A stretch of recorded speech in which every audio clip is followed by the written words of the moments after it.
ആർക്കെങ്കിലും? Yes, of course.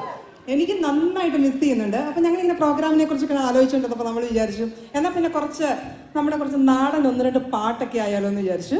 അപ്പം നമ്മളിപ്പോൾ ഇന്ന് വന്നേക്കുന്നത് കുറച്ച് ഒരു ന്യൂ വൈബുള്ള ഒരു 2-3 നാടൻ പാട്ടുകളുമായിട്ടാണ്. അതായത് നാടൻ പാട്ടുകളുടെ കുറച്ചൊരു ന്യൂ വേർഷനുമായിട്ടാണ്. അപ്പോൾ നിങ്ങളെല്ലാവരും എൻജോയ് ചെയ്യാമെന്ന് വിശ്വസിക്കുന്നു. അപ്പോൾ എങ്ങനെയാ, തുടങ്ങല്ലേ? അപ്പം ഡാൻസ് കളിക്കുക, കൂടെ പാട്ട് പാടുക, എല്ലാവർക്കും അറിയാവുന്ന പാട്ട് തന്നെയാണ്. So shall we start?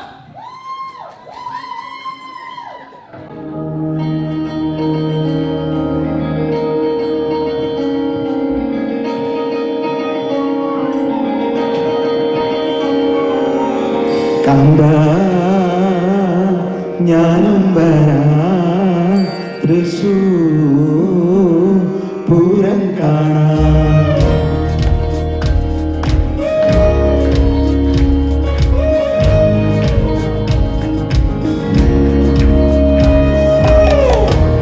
എല്ലാവർക്കും അറിയാവുന്ന പാട്ടാണ്. അപ്പൊ നമ്മളപ്പം കൈയടിച്ച് പാടുന്ന എല്ലാവരും.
ചേർന്നൊരു കുളവും വേണം.